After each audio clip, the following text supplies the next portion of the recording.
capturar más o menos lo que se quiere demostrar, ¿no? Si ustedes ven, en una carrera de ingeniería de petróleo tarda en Estados Unidos 4 años, en otros países de 5 a 6 años. Y la formación es generalmente del área de ciencias. O sea, no se preocupen si ustedes no tienen una formación del área de ciencias, porque se le trata de introducir la parte relacionada al background o la formación de que ustedes tienen. En primer lugar, vamos a ver la cadena de valores, por qué la industria es importante. Luego vamos a ver cómo se clasifica esta estructura de la industria petrolera. Y nos vamos a enfocar la parte que es downstream, que es exploración y producción, ¿verdad? Que es realmente lo que llama el core business, el centro de negocios de la industria, ¿no? Entonces, nos vamos a dedicar más o menos cuáles son las definiciones que nosotros debemos capturar en este seminario. La parte que se refiere a exploración y perforación, que es la etapa inicial, la más complicada, la que tiene más incertidumbre. Luego vamos la parte de cómo se transforma en negocio, cómo se transforma en un evento de financiamiento y comercial, y cuáles son los factores que determinan el factor de recuperación o lo que se denomina el cash flow, cómo llevar el crudo a la superficie para efectos de la venta. ¿Cómo se desarrolla un plan de desarrollo, un plan de gerencia de proyectos en la industria petrolera? Tiene una etapa de desarrollo de proyectos multidisciplinaria y requiere varios procesos que tienen que llevarse a cabo para efectos de minimizar esa incertidumbre y esa falta de conocimiento, y vamos a ver por qué la falta de conocimientos en función de lo que estamos tratando. Luego vamos a hacer un summary, un resumen de lo que es la operación, la gerencia de yacimientos o reservoir, que en algunos países lo traducen de diferentes formas. O sea, por eso trato de usar algunas terminologías en inglés para efectos de que la analogía de traducción de diferentes idiomas o diferentes acentos puede afectar. Luego vamos a la parte de procesamiento de fluidos, que es donde está la parte final, donde se entregan los fluidos a condiciones, especificaciones de negocios. Y otro aspecto que es importante ahorita, que es la parte de medición, ya que los negocios, vamos a ver la importancia, donde he participado más en los últimos desarrollos, en la parte de medición, optimización y la parte de fiscalización de producción. Y como le interesa a ustedes, vamos a ver cuál es la intervención del capital humano y cuál es la parte de dominio de conocimientos y el desarrollo de competencias. Tiene el aspecto técnico, el aspecto económico, el aspecto legal y el aspecto de seguridad y de ambiente. Al fin, vamos a hacer un resumen de mi experiencia de cuáles son las tecnologías de que están dedicadas a la reducción de costos en función de la inversión inicial o la parte de costos operacionales. Entonces vamos a ver para que ustedes tengan una idea de qué se estamos refiriendo. Si ustedes pueden ver que la industria es bastante compleja y la cadena de valores es vertical. O sea, primero se siente la fuente de donde está el recurso, luego se extrae a condiciones crudas, luego se transporta, se distribuye, luego se procesa y luego se lleva al mercado. Entonces, en esta clasificación, ustedes pueden ver que se llama upstream, está en la que está a cargo de todo el proceso de exploración y producción. Si pueden ver que puede ser en tierra, pueden ser cerca de las costas, lo que llaman shallow waters, y aguas profundas, ¿verdad? Entonces vamos a ver una gama de proyectos o tecnologías de que difiere. La complejidad los conocimientos son análogos en tierra que en el mar. Solamente de ahí conocimientos específicos, ya que tienes que colocar algunos aspectos de procesos y equipos en el mar. Y esa es la complejidad. Y la incertidumbre y los riesgos son más altos. Luego de esta, viene lo que llaman midstream. Midstream significa que todo lo que se produce se colecciona, se almacena en tanques, se transporta, se distribuye a los sitios de interés o de venta del crudo, que vamos a llamar que es el petróleo, sin haber sido procesado. Solamente ha sido procesado para limpiarse de los aspectos de agua, sal y otros contaminantes que vengan del yacimiento. Entonces, aquí en los tanques se puede hacer combinaciones de diferentes crudos, en un liviano con un pesado, para exigir las especificaciones de venta. ¿Quiénes serían los clientes de este crudo? Los clientes serían las petroquímicas y las refinerías, para efectos de crear los productos finales de consumo de todo el mundo necesario, la parte de energía, la parte de plástico, la parte de otros aspectos. Antes de entrar en detalle, quiero darle una idea de más o menos, esta es la historia de cuáles fueron los primeros pozos en Estados Unidos. Y la idea que enfoco aquí es para que ustedes vean cómo era la industria en esa época. Eso data de 1800, a finales de 1800. Y ustedes pueden ver la medida de esa época era en tanques, barriles, tipos de vino, ¿no? Tanques de madera. Entonces, en esa época se usaba mucho la medida del barril para las cuestiones de licores. Entonces, es por eso que el barril se mantiene como una unidad de venta, porque esto era la unidad de venta en que, porque la transferencia de custodia del dueño del producto se hacía a este nivel de el barril. Es por eso que el barril se refiere como referencia a la venta de este producto. En otros países lo transforma en otras unidades métricas de volumen, pero el barril se establece como unidad comercial y se ha establecido como parte de eso. Es un barril equivalente a 42 galones, que más o menos eso es, o 1.159 litros, que estamos acostumbrados en unidades métricas, ¿no? Entonces, ¿cuál es la cadena de valores que ustedes pueden ver aquí? Que upstream se genera, tenemos contacto con equipos de superficie para alcanzar qué es lo que hay en el subsuelo, ¿verdad? Identificar dónde está el petróleo o el recurso en el subsuelo, el hidrocarburo en el subsuelo, extraerlo, llevarlo a limpieza, ¿verdad? Entregarlo a los transportes para que sean distribuidos y las mezclas necesarias con las especificaciones que requiere la industria petroquímica y la industria de refinación. Entonces, vamos a hacer una breve introducción de estas tres áreas, ¿verdad? Lo que es downstream, vamos a comenzar de downstream, que es la parte de refinación o comercialización. Vamos a hablar en forma breve de la parte de midstream, que es la parte de transporte y almacenamiento. Y nos vamos a dedicar al seminario a la parte de downstream, que es la parte de exploración y producción, que es realmente el core o el centro de negocios de la industria. Entonces, ¿cuál es la cadena de valores? Para que ustedes sepan, la cadena de valores se mide con dinero, ¿verdad? Entonces, comenzamos que la transferencia del valor, el producto comienza desde upstream, o sea, que es lo que está en el subsuelo y que tenga interés comercial, se produce y se envía a la parte de transporte donde se mezcla, se almacena y se controla el negocio de distribución. Luego, aquí cambia de custodia. Quiere decir que aquí hay una transferencia de dinero. Él recibe producto y la negocio de upstream reciben la capitalización de esto, la monetización de esto. Luego este proceso va a las petroquímicas, donde el producto final, si ustedes pueden ver, se tienen que varios resultados de esta, que vamos a ver en detalle cuáles son, para el transporte de usar los carros, aviones, barcos, generación de energía y otros elementos que se usan en la industria de los plásticos, ¿verdad? Entonces, ¿cuál es la actividad que se lleva más que todo downstream, perdón, que es la que vamos a ver en el summary? Es un intercambio comercial que se lleva downstream y un intercambio de procesamiento. Entonces, en la parte de transformación de este producto, downstream, existen muchos contratos, mucha comercialización, contabilidad, mercadeo y ventas. A pesar de un proceso de refinación y todo eso, generalmente quien domina esto aquí son los ingenieros químicos y los ingenieros petroquímicos, ¿cierto? Y los ingenieros de proceso.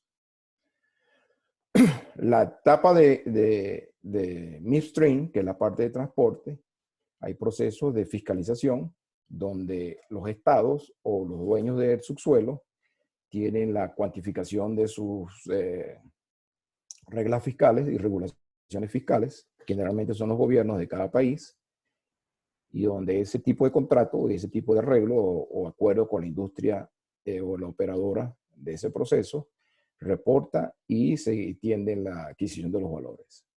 Hay una serie de transporte que requiere mover los fluidos de un sitio a otro y la parte donde se mezclan algunos fluidos pesados con unos livianos para crear una mezcla ideal para la parte de refinación o procesamiento. El core business de esto es transporte y almacenamiento.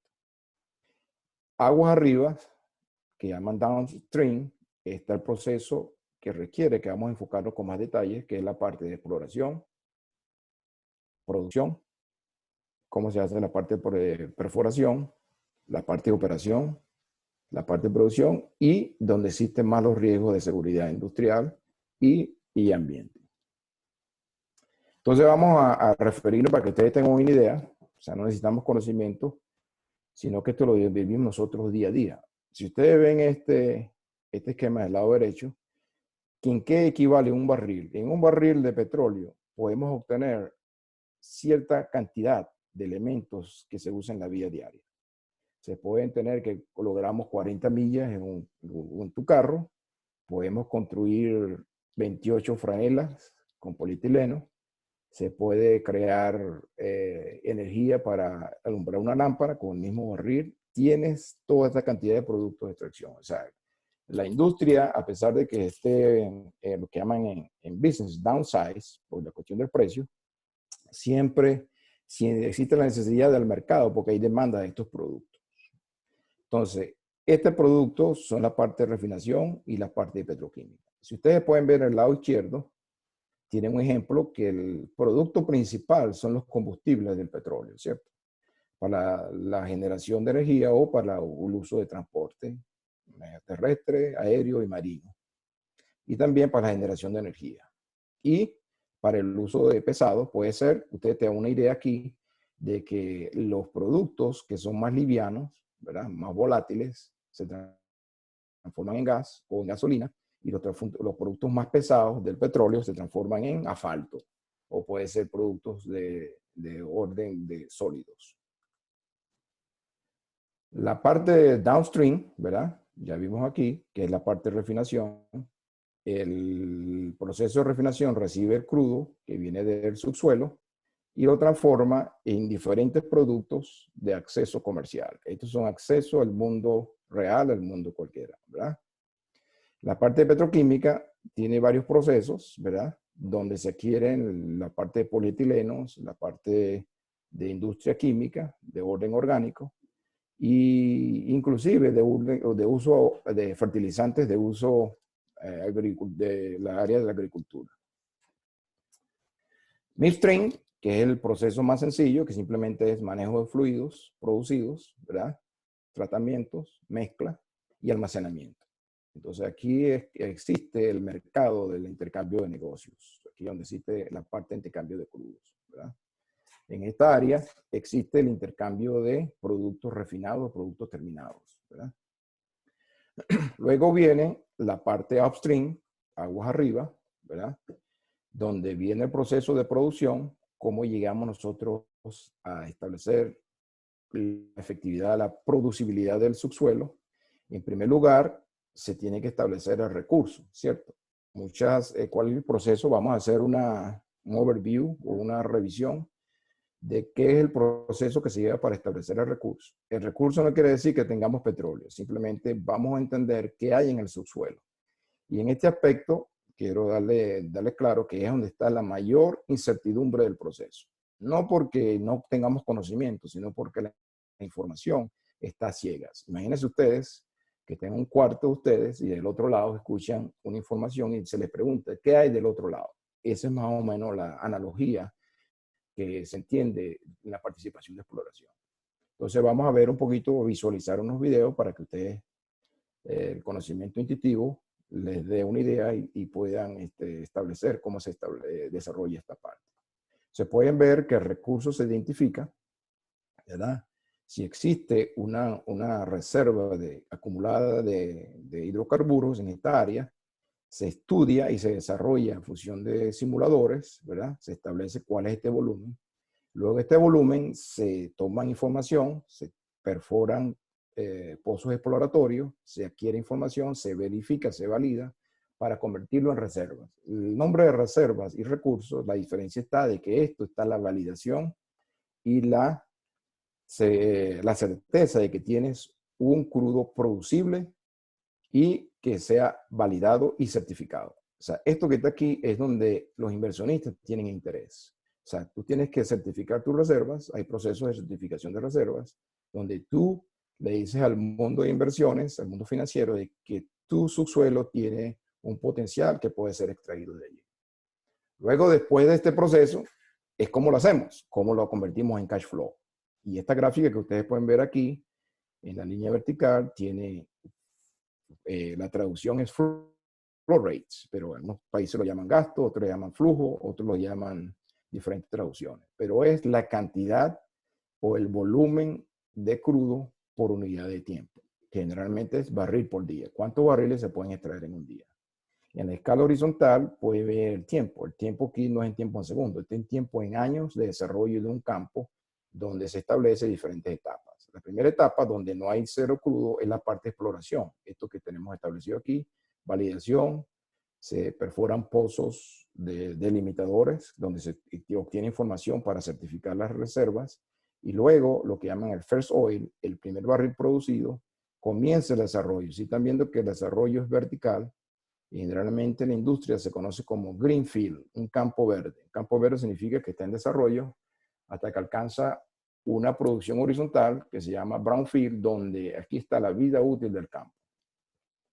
Debido a la pérdida de energía y porque estamos extrayendo los fluidos por cierto año o por cierta cantidad de tiempo, entonces comienza a declinar la presión, la energía con que te ayuda a producir esto, y las cantidades de los fluidos son menores y comienza la declinación natural del campo petrolero hasta que se establece cuál es el límite económico, que no podemos invertir y en pérdida, ¿cierto? Entonces, aquí pues muestra una serie de procesos de dónde sale, desde el subsuelo, por dónde pasa, dónde se transforma, hasta que llega a la venta de ese crudo. O sea, el enfoque está desde el subsuelo hasta el punto de donde se transfiere el crudo de esta área. Entonces, vamos ahora a enfocarnos en lo que es relacionado en la parte de downstream, que todo la parte de procesos de exploración y producción. Antes de entrar allí, vamos a dar unas definiciones para que todos estemos al tanto y tengamos una base homogénea de lo que estamos hablando, ¿verdad? Los hidrocarburos, no sé si algunos de ustedes, alumnos invisibles, como decía una persona relevante en Venezuela, alumnos invisibles, ¿qué experiencia tienen en la parte de hidrocarburos? La parte de que se llama o química orgánica es una parte que es una química muy bonita, un aspecto de ciencia muy bonito. Y es una cosa que tú lo ves tan simple, ¿no? El hidrocarburo tiene dos componentes, que es carbonos e hidrógeno.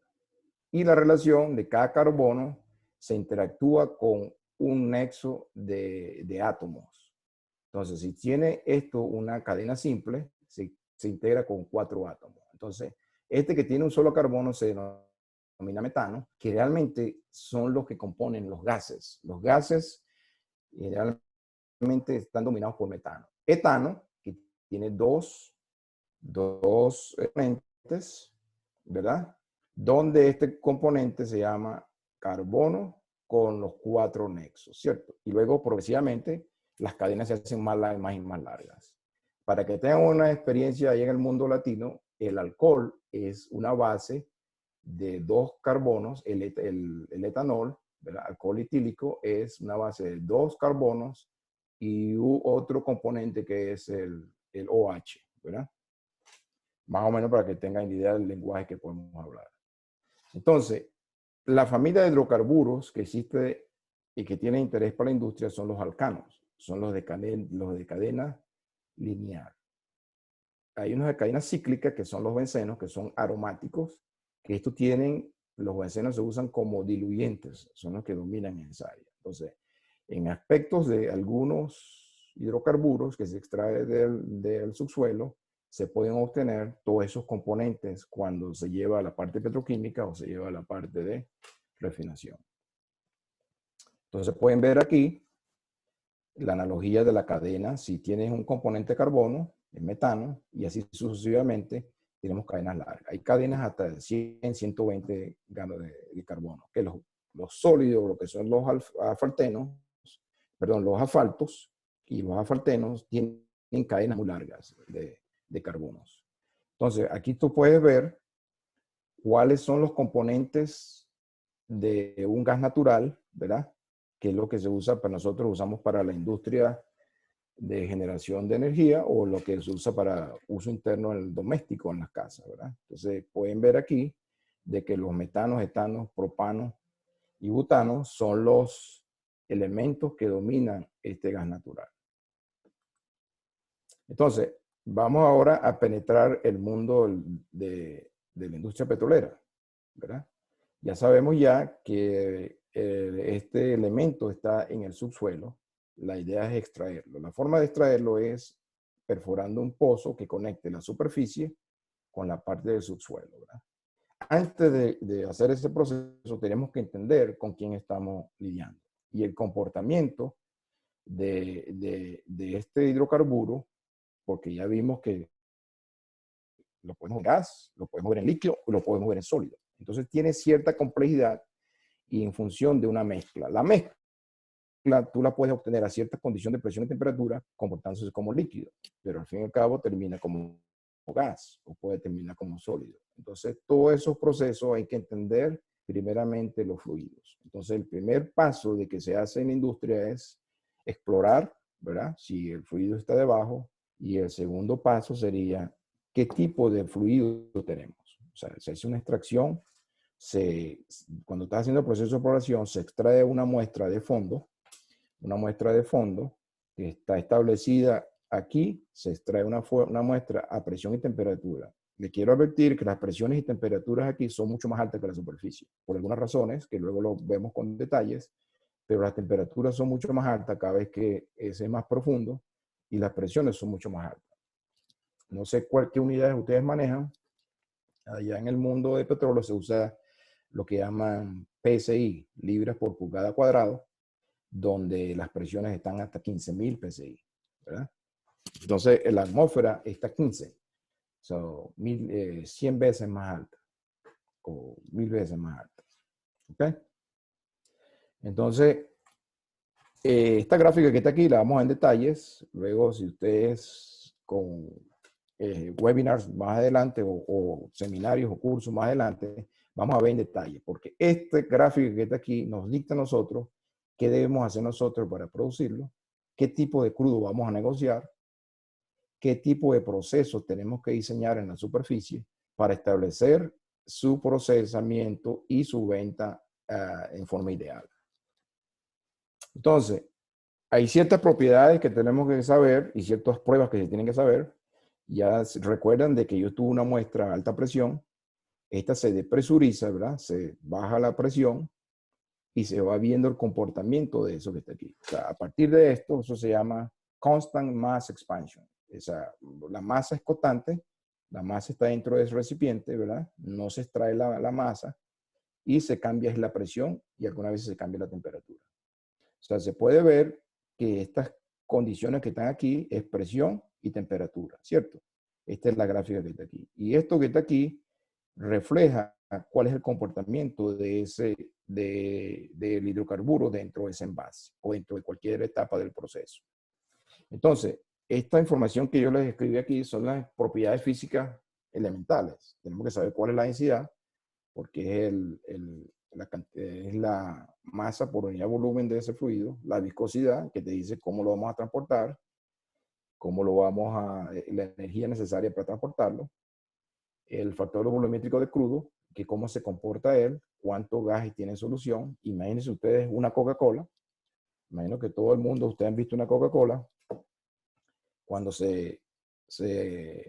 en español se va de shake, se mueve la Coca-Cola y se destapa violentamente. Entonces, el CO2, los ácidos de carbonos, los gases de carbono comienzan a liberarse de la Coca-Cola, entonces termina con un volumen de líquido más bajo. Si lo hacemos lentamente, se libera menos. Entonces, ese tipo de procesos tenemos que entenderlo para nosotros gerenciar la producción. De la misma forma, está cuál es el factor volumétrico del gas y el factor volumétrico de cuánto gas hay en solución del líquido. Entonces, aquí lo que quiero mostrarles, más o menos, es la idea de cuáles son los componentes, ¿verdad?, que dominan diferentes tipos de crudo, ¿verdad? Cuando domina el gas, son componentes de bajo carbono y que son los gas secos, ¿verdad? 96%. Gases húmedos significa que podemos extraer algunos condensados de ese gas. Y aquí cuando el gas condensado se extrae más cantidad, es que el gas va perdiendo, y aquí el gas va perdiendo y se obtienen más líquidos. Aquí es al revés, aquí el líquido es el principal y se evapora cierta cantidad de gas, que tenemos que evitar esa evaporación. Y aquí en crudos negros o crudo pesado o extra pesado, el gas es mínimo y lo que tenemos que ahora es que conectar la movilidad. Si ustedes ven el valor en dinero de esto, si nos movemos de izquierda a derecha, va cambiando. O sea, entre más pesado, es más económico o tiene poco valor, porque se pierde los componentes volátiles, los componentes livianos, para obtener gasolina y para obtener otras cosas. Aquí visualmente podemos ver de que el parámetro para nosotros cualificar los tipos de crudo se determina con la palabra API. ¿Qué grado API es ese crudo? Se refiere a API, American Petroleum Institute, que es el Instituto Petrolero de América, donde ellos clasificaron el tipo de API. Hay una regulación comercial y una regulación legal internacional donde se acepta ese valor. Entre más alto es el API, es más liviano y más claro esto. O sea, esto puede obtener más gasolina, más combustible que estos que están más pesados, que tienen cadena más larga. O sea, entre la cantidad de carbono va aumentando cuando movemos hacia la derecha, ¿verdad? Y este se convierte más pesado y se convierte en más viscoso. O sea, tiene dificultad para moverse, tiene dificultad para separarse, tiene dificultades para muchas cosas. Entonces, ¿cómo nosotros tenemos que, la primera pregunta, ok, si yo soy abogado, ¿cómo hago yo para entender si tengo o no tengo un yacimiento de hidrocarburos en mi subsuelo, ¿verdad? La primera pregunta que se tiene que hacer uno es si tiene, o se llama source rock, o la roca madre, en la traducción. Esa traducción se refiere de que hay rocas de formaciones de sedimentos que los geólogos estudian, que han ocurrido hace millones de años en las formaciones de la topografía de los terrenos, ¿verdad?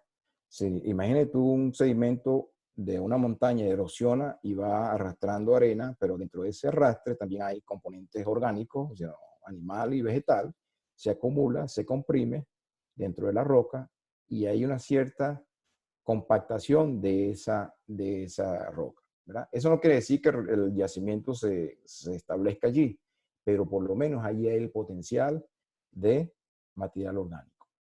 Esto estamos conocidos a nivel del mundo, donde están las fuentes, eso se llama los basins, o no sé la traducción en español, pero los basins ya se establecen, están relacionados con ríos existentes o actuales o que existieron, formaciones de sedimentos por erosión y muchos aspectos que los geólogos conocen muy bien, ¿verdad? Entonces, luego viene la parte de maduración de esa conglomeración de material orgánico a cierta condición de temperatura, ¿verdad? Él comienza, vamos a llamarlo analogía, de cocinarse, ¿verdad? Entonces comienza a prepararse a cierta condición de temperatura, a crear esa mezcla de hidrocarburos, ¿verdad? Y se compacta a esa posición dentro del subsuelo. Entonces, esa formación se fluidiza el hidrocarburo y él puede migrar. O sea, entonces él puede migrar, ¿por qué? Porque en el medio poroso, cuando ustedes riegan el jardín, saben ya que colocamos agua en la mata y existe que la tierra absorbe esa agua. Eso se llama percolations, ¿verdad? Que es la filtración de esa agua en el medio poroso. Dependiendo de la configuración de ese medio poroso o el medio del subsuelo, esa movilidad de esos fluidos tiene varios aspectos, ¿verdad? Entonces, eso no quiere decir que si existe la roca madre y existe la maduración necesaria, podemos tener un yacimiento.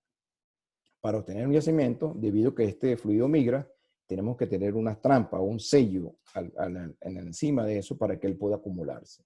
Entonces, específicamente, esto es lo que el objetivo de la exploración. ¿Dónde están esos sellos? ¿Dónde están ese potencial de atrapamiento, de potencial fluido que puede migrar hacia esas regiones? Entonces, ahí los geólogos llaman que es una formación estructural o una formación estratigráfica, que lo vamos a ver un poquito. Mi experiencia y este curso se la puedo aplicar a mí mismo, porque mi formación, yo soy ingeniero mecánico de formación y luego hice mis carreras en petróleo de posgrado, ¿no?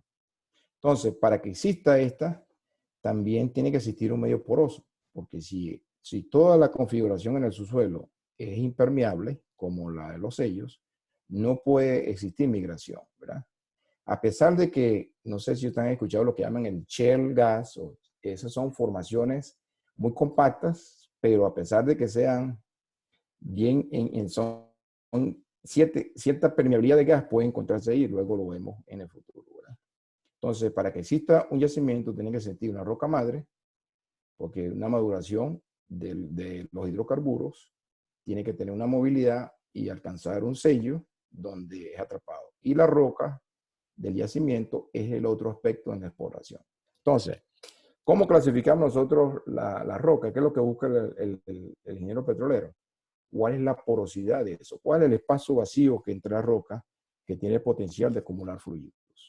El otro parámetro sería permeabilidad, es cuál es la capacidad de permitir de que el fluido se mueva, ¿verdad? La permeabilidad es un indicador de que si hay alta permeabilidad significa que él se mueve rápido, tenemos alto potencial de producción. Es un indicador de productividad. Y la otra es la saturación de los fluidos, porque de repente en el subsuelo también encontramos agua. Entonces el agua se convierte en un dolor de cabeza para la industria petrolera o para el ingeniero petrolero, porque se transforma en costo, en primer lugar, se transforma en problemas de procesamiento y se transforma en desvalorización de tu producción.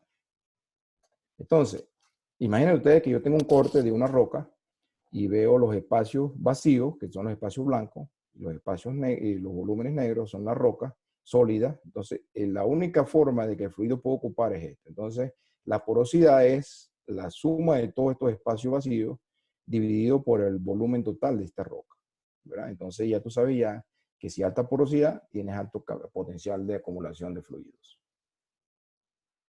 ¿verdad? Entonces, a pesar de que este fluido, este espacio entre rocas exista, el agua también puede ocupar ese espacio. Entonces, si te estás dando cuenta de que la saturación de agua significa el volumen ocupado por esta agua dividido por el volumen de la suma de los espacios disponibles.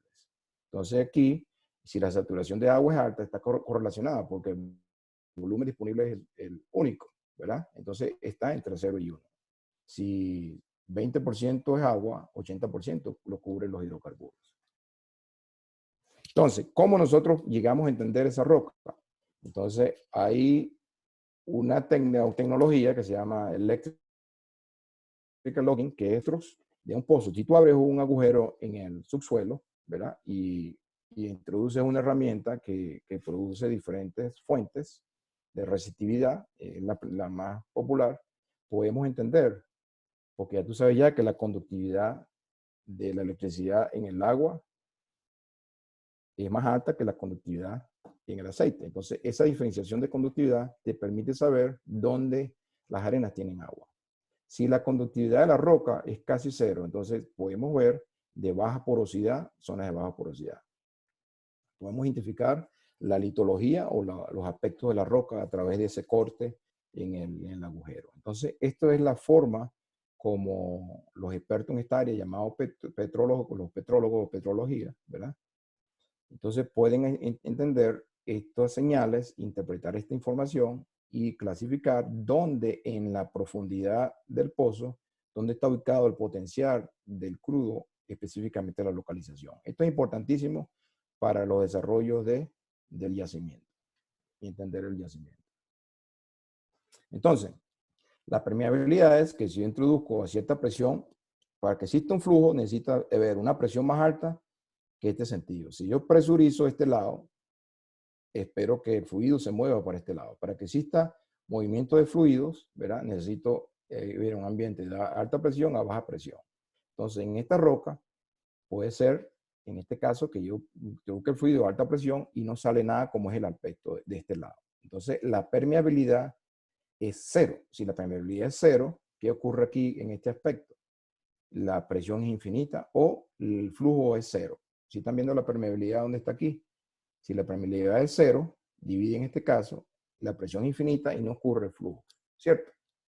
Entonces, ¿qué ocurre en este aspecto? ¿Qué ocurre en este aspecto? De que si existe cierta porosidad, cierta movilidad, entonces cierta cantidad de fluido que trato de pasar a ese medio poroso sale por el otro lado. Baja permeabilidad, se obtiene poco producto del otro lado. Alta permeabilidad permite que exista más transferencia de flujo a través del medio poroso. La teoría de esto está fundamentado en una ley que se llama la ley de Darcy. Estos estudios, hay muchos avances de esto, pero esto es la complejidad que existe en este compacto de roca, es el problema. Si hay continuidad, si hay conectividad, si hay una serie de información que tenemos que entender cómo es esta roca. Y es donde viene la complejidad, y es la complejidad que vamos a ver en el subsuelo. Entonces, los dos negocios ya lo tenemos a la mano, que es entender dónde está el yacimiento, entender qué tipo de hidrocarburo tenemos, ¿verdad? Y ahora nos llega otro problema. ¿Qué tipo de hidrocarburo vamos a tener y qué tipo de industria vamos a tener? Ustedes han escuchado, ¿no? Que tenemos condensado, que tenemos un pozo de gas, que tenemos un pozo de crudo, un pozo de pesado, extra pesado. Esa es la primera clasificación que nosotros vamos a determinar porque los procesos, la ingeniería, se cambia un poco, no los fundamentos de tus conocimientos, pero las aplicaciones y las tecnologías cambian un poco dependiendo del comportamiento de esos fluidos. Entonces, la clasificación de los yacimientos o los campos viene en función de qué tipo de crudo tienes allí, por la importancia de tener una muestra de fondo de esos productos o de los hidrocarburos. Entonces, crudos negros significa que tienen poco gas, son estables, son líquidos estables, son de color negro, y esta, vamos a llamarla el envolvente que está aquí, se mueve mucho hacia la derecha. Entre más pesado, él se mueve a la derecha. Entre más livianos, se viene hacia la izquierda o desaparecen. Si ustedes están viendo, recuerdan que esta es presión y temperatura. Entonces, este es el proceso de presión y temperatura dentro del yacimiento. A baja temperatura, a baja presión en la superficie, a alta temperatura y alta presión es en el subsuelo. Entonces, vamos en un ambiente de alta hacia baja, porque esa es la extracción, un proceso de alta presión, alta temperatura, hacia un proceso de baja presión y baja temperatura, para efectos de traer los fluidos del subsuelo hacia la superficie. Entonces, todo ese proceso, hay unos cambios del comportamiento de hidrocarburos y dependiendo de estos que están aquí. Entonces, hay crudos negros, crudos que son volátiles, ¿verdad? Que son los crudos que vieron de color más claro. Otros que son los retrógrados, que son los crudos casi blancos, casi transparentes. Hay gas húmedos, ¿verdad? Y gas seco, que son campos de gas que a pesar de que tú los perfores, se transforman en gas toda la vida y toda su producción. No esperas ningún condensación de ningún hidrocarburo, pero pueden tener agua porque el agua se puede filtrar, ¿cierto? Entonces, luego ya que tú clasificas tu yacimiento, ¿verdad?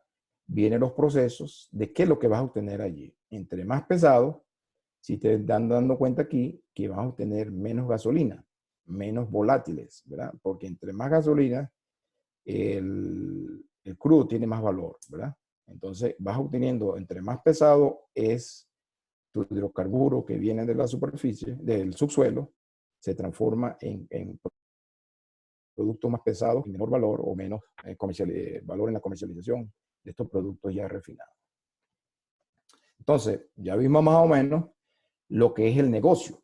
¿Verdad? Ahora vamos a transformar la parte técnica de esto. Vamos a ver muy rápido aquí la parte de qué es lo que se lleva.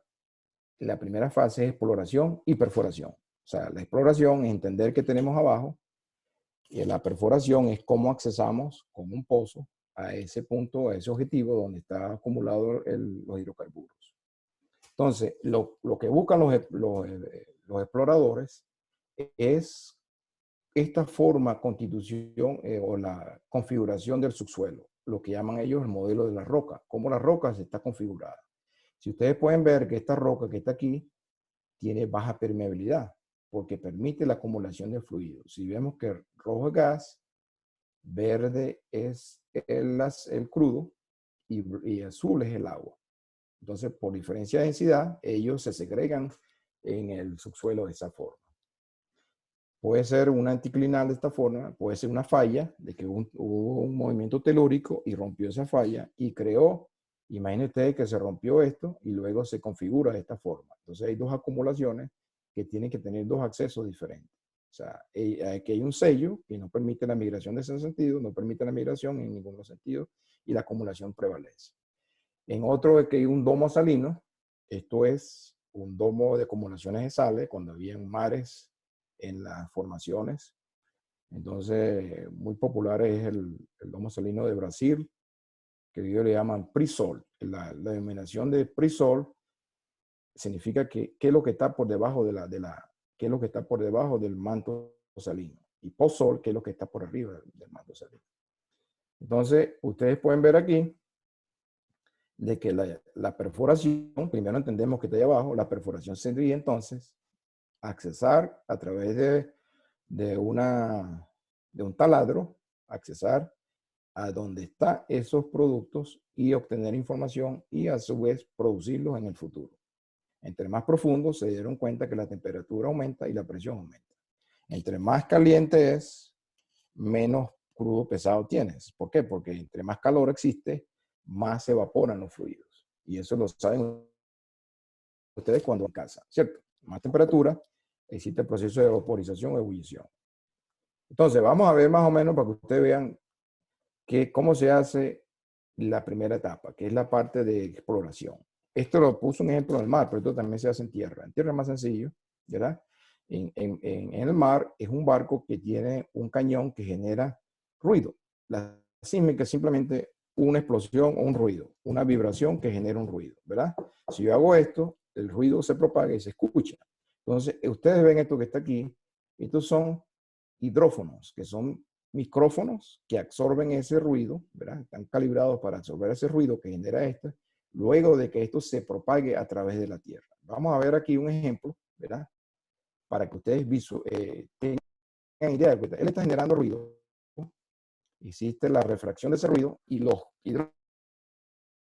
hidrófonos capturan, ¿verdad? Entonces, esta data que se está generando, ¿verdad? Que es tiempo, ¿verdad? Y es retrasos, eso lo usan los geofísicos. El área de competencia de experiencia de esto son los geofísicos y los geólogos. Entonces, ellos que están capturando la información, ¿verdad? Lo que llaman seismic stack, que capturan en línea. Hay uno que son una línea, otro lo que hacen una área y lo otro en 3D. Luego de que la información se obtiene, comienza el uso de esa data, comienza la interpretación, comienza el proceso de poner rock model. Aquí los geólogos comienzan a informar. Luego viene cómo accesamos ese a través de este pozo, ¿verdad? Y ya sabemos que esta acumulación existe. Nos ubicamos y el taladro, comenzamos a perforar y obtener información y validar lo que la sísmica nos está diciendo. Porque estamos extrayendo roca, estamos extrayendo fluidos, estamos extrayendo información, ya datos del campo. Entonces, esto nos permite a nosotros verificar y validar. Como decía mi papá, tienes que traerme, si tú me dices que el burro es negro, tráigame los pelos en la mano. Entonces, aquí si tú quieres vender este crudo que tienes aquí, solamente con la sísmica no tienes credibilidad. Tienes que traer información de que existe, está validado a través de un pozo exploratorio, ¿verdad? Entonces, ¿cómo nosotros llegamos a clasificar los tipos de pozos? Un pozo exploratorio es aquel que se lanza y tener suerte. Aquí la incertidumbre es tremenda. O sea, tenemos que verificar que esta interpretación, esta data está bien, esta data está cierta calidad, que nos da información precisa para nosotros precisar que capturamos esto. ¿Qué pasa si el perforo llega aquí? Entonces lo que llaman un pozo seco. Aquí todo el mundo pierde su trabajo y pierde el negocio, ¿verdad? Porque no hay nada fluido producible que pueda capturarse. Entonces, vamos a ver rápido, ¿verdad? Cómo se usa información, porque el objetivo en el webinar, que no lo aprendamos, sino que esto se va a poner una gama de cursos a través de la universidad, es una plataforma de diferentes cursos para que tengamos la oportunidad de indagar con más tiempo transferencia de conocimiento a aquellos que tengan interés después del seminario, ¿no? Entonces, si ustedes pueden ver que esta es una línea de sísmica y esta información es la data que tú confías porque es una data que está extraída del campo. Entonces, comienzas tú con los simuladores a poner junta la información y luego tratar de crear volúmenes de qué está pasando debajo de eso, ¿cierto? Entonces, nuestra empresa tiene un simulador, nosotros llamamos iLoop, y hay otras empresas como Halliburton, Schlumberger, Emerson tienen sus propios simuladores, ¿verdad? Nosotros tengo la fortuna de tener este simulador in-house en nuestra casa, que podemos interpretar eso, tenemos expertos en el área. Entonces, ¿cuál es el objetivo? ¿Se acuerdan del pozo que yo perforé? Y esta es la data que yo voy, la data de registro que estoy adquiriendo, y esta es la data de sísmica que la tengo aquí al lado. Entonces, yo creo, se hace la creación, lo que llaman el modelo de la roca. Los geólogos, con los geofísicos, con los de petrología, con la data que se tiene, ¿verdad? Se configura cuál es el potencial de este volumen. Este volumen tiene capacidad de acumular todos los hidrocarburos. Esto es que si nosotros llegamos a validarlo, porque yo, el del banco, el de finanzas, y tiene credibilidad porque aquí hay datos, ¿verdad? Entonces, eso es lo que se llama reservas probadas. Más acá, como es un vecino, de repente hay también, y más hacia el externo, entonces esto se llama probadas, probables y posibles. ¿Por qué? Porque está dentro de esa acumulación. Entonces, esto es lo que nosotros vamos y vendemos al mercado para adquirir finanzas y poder desarrollar esos campos.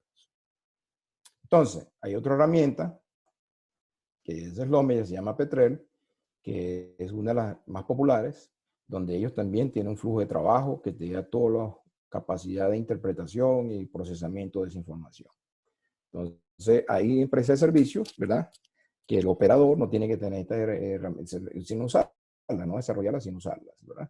Y la verificación y validación de esos software es parte del negocio de la industria. Es por eso que hay una comunidad científica, una comunidad de desarrollo y investigación, hay una comunidad de usuarios, una comunidad de interés para la industria, ¿verdad? Entonces, luego que nosotros entendamos que tengamos el subsuelo, viene la parte de perforación.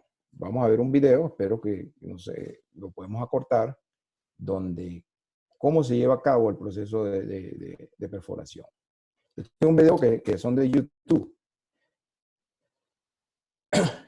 Este es de Shell. Shell nos da la oportunidad de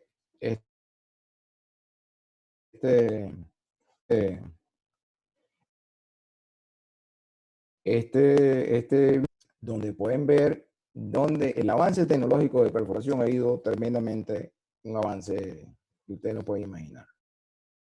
Eso es aguas profundas. Yo tengo la fortuna de haber participado en unos proyectos en Angola, en Deepwater, hasta 1500 de profundidad del agua. La superficie, el agua arriba y el fondo marino está a 1500 de agua, ¿verdad? Lo que están viendo ustedes ahí. En este caso son 9000 pies, que son casi 300, casi 300 metros. Entonces, esa infraestructura es como una ciudad, ¿verdad? Donde el objetivo es conectar donde está la acumulación de petróleo o de hidrocarburos con la superficie, ¿verdad? Entonces, esta complejidad permite, de alto riesgo, permite ese proceso. Eso que ustedes ven ahí se llama BOP, que es previene la explosión del pozo, o que el pozo hay un blowout que puede explotar y puede contaminar. No sé si ustedes se acuerdan, hace varios años, el Macondo, el Golfo de México, que explotó, uno de los accidentes de que creó la industria y su fama tuvo repercusiones, ¿no? Entonces, si ustedes ven allí, es unos videos que yo les puedo enviar la información si están interesados, dónde lo pueden obtener, pero les explica más o menos cuáles son los procesos, ¿verdad? Entonces, técnicamente, este es un área de competencia de la industria petrolera, la parte de perforación. Aquí no solamente ingenieros petroleros, hay infinitas cantidades de personal allí. Es una industria que es riesgosa, un área de la industria que es riesgosa. Se requiere preparación, experiencia. El análisis y las respuestas tienen que ser muy proactivos en función de las soluciones.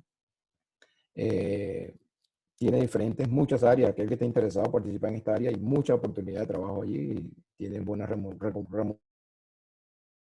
remuneraciones de contratar expertos en el área que cobran hasta $2,000, $3,000 diarios. Lo que te vea más o menos, porque su competencia y conocimiento tiene cierto valor en función de las problemáticas que existen. Entonces, se usan muchos fluidos, ¿verdad? Transferencia de fluido, transporte de rocas. Y esa roca se agarra y se estudia qué tipo de roca se va perforando a cierta profundidad. Y luego se obtiene más información precisa del subsuelo, ¿verdad? Entonces voy a cortar aquí porque más o menos lo que explica es más o menos cómo se desarrolla para obtener eso. Pues es un proceso repetitivo de taladrar y obtener la información. Entonces se cementa el pozo para que tenga una configuración sólida, una estructura del pozo sea sólida y permanezca a través de la vida, 20, 70, 30, 40 años de la vida del pozo. ¿Okay? Entonces, y ustedes pueden ver los tipos de taladros de aguas profundas, ¿verdad? Cómo se han configurado a través de los años, ¿verdad? Entonces, ¿qué profundidades? Ahorita alcanzan profundidades hasta 1,000, 1,500, 2,000 metros de columna de agua, ¿verdad? Entonces, ¿qué tipo de pozos se alcanza en la industria? Para el perforador, el pozo es un pozo, ¿verdad? Él perfora un wildcat para exploración, es lo mismo que explorar uno de delimitación. ¿Cuál es la diferencia entre los dos? ¿Cómo ya tú completas el pozo? ¿Cómo le llamas la completación de un pozo? ¿Cómo tú lo llegas a terminar? Un pozo de producción tiene más detalles, más instrumentación, más información, ¿verdad? Que un pozo de wildcat. Wildcat lo que tú estás viendo que existe y tú inviertes poco en el pozo. O sea, trata de ser que tenga, los pozos tienen más costos o más económicos, tienen mucha data. Esto determina el área. Si yo quiero hacer un delimitador, yo comienzo a perforar para conocer cuál es el área, la superficie donde está contenido ese yacimiento de que tenga potencial de obtener el hidrocarburo. Y un pozo de desarrollo ya sería el pozo que voy a extraer la producción, o sea, que voy a extraer el cash flow, como se llama. Entonces, espero que la información que le dimos en poco tiempo me crean de que ya tenemos una idea de dónde está el subsuelo. Ya el subsuelo tenemos una configuración donde está el agua, donde está el crudo en forma líquida, los hidrocarburos en forma de gas. Y su ubicación y precisa y exacta dónde hacerlo. Entonces, el diseño de los pozos depende de la gerencia de explotación de ese campo, ¿verdad? Entonces, vamos a pasar ahora de cómo nosotros, después de haber descubierto que tenemos petróleo, que tenemos hidrocarburos en el subsuelo, cómo lo llegamos a convertir en negocio, cuál es la cadena de valor, ¿verdad? El primero es, ¿qué valor tiene eso? Ya ustedes saben que en cualquier negocio, para obtener el ingreso sería volumen, cantidad de producto por precio. El precio no tenemos control, ya ustedes saben que es así, pero tenemos control de cuál es el volumen, ¿verdad? Entonces es por eso que la industria se dedica a conocer cuál es este volumen. Se lo dejé en inglés porque esto es una traducción que se llama stock tank, de que esto es lo que tú vendes. ¿Se acuerdan la primera foto que le mostré de barril? O sea, el comprador necesita un crudo que esté estabilizado, que cuando yo lo compre sea un barril y cuando llega a la refinería se convierta en un barril. No que te compre un barril, cuando llegue a la refinería termine con medio barril, que sea muy volátil y comience a evaporarse, ¿cierto? Entonces, eso se llama stock tank, que es un crudo estabilizado. Y hay unas condiciones que se llevan a cabo y unas fiscalizaciones que se llevan a cabo para que no exista el tipo de desconfianza allí. Entonces, el oil in place significa cuánto volumen tú tienes. ¿Se acuerdan de la formación que yo les dije, la configuración de todos esos volúmenes que ponemos ayudados por la sísmica, ayudados por la data de registros? Nos permite que el geólogo y los geofísicos nos den ese volumen, ¿verdad? Entonces, ese volumen nos dice que tenemos un potencial de fluido acumulado. Para yo convertirlo en comercial, yo tengo que certificarlo con información y convertirlo en reservas. Lo que tú negocias a nivel del mundo son las reservas, probadas, probables y posibles, ¿verdad? Entonces vamos a ver eso. Entonces, eso quiere decir que hay una relación, ¿verdad? Esta es la definición de cuál es el volumen. Este es un área, ¿verdad? Este es una altura, o sea, área por altura, tienes volumen. Este es porosidad, que esa caja cuánto espacio vacío tiene para yo llenar fluido. Esto quiere decir que 1 menos la saturación de agua es cuánto ocupa ese crudo, la potencial de ocupación. Si yo tengo mucha agua, si este es 1, ¿cuál le estoy? 0, ¿cierto? Porque el yacimiento que tiene buena formación, un buen volumen, tiene buena porosidad, pero está lleno de agua. Entonces lo que encontramos fue un campo de agua, ¿cierto? Un yacimiento de agua. Entonces, esto quiere decir que el agua entre 0 mejor. Es por eso que la data de los pozos de exploratorio y los pozos delimitadores son importantes para cuantificar este parámetro. Esto que está aquí es la propiedad del fluido. ¿Se acuerdan que le dije que cuando la presión es alta y en la botella, en la Coca-Cola, está tapada, el gas se ve en solución?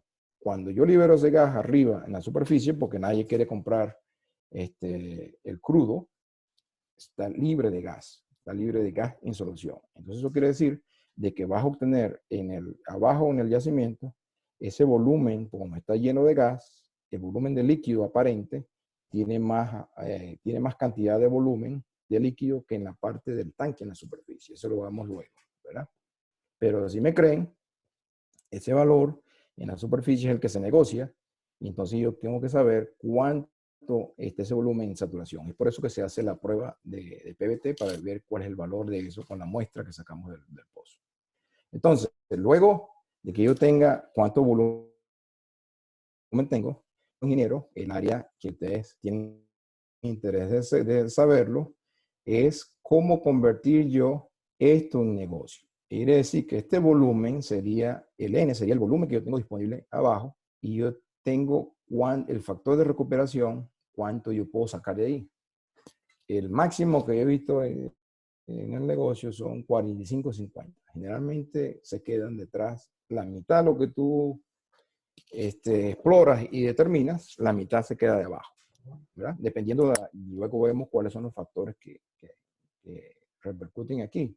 Tipo de roca, propiedad de los fluidos, continuidad dentro de esas rocas, si existe comunicación, ¿verdad? Donde está el fluido con el pozo, el mecanismo de empuje, o sea, cuál es la energía que tiene ese yacimiento para moverla, cuáles son las condiciones económicas y tecnología para llegar a hacerlo, ¿verdad?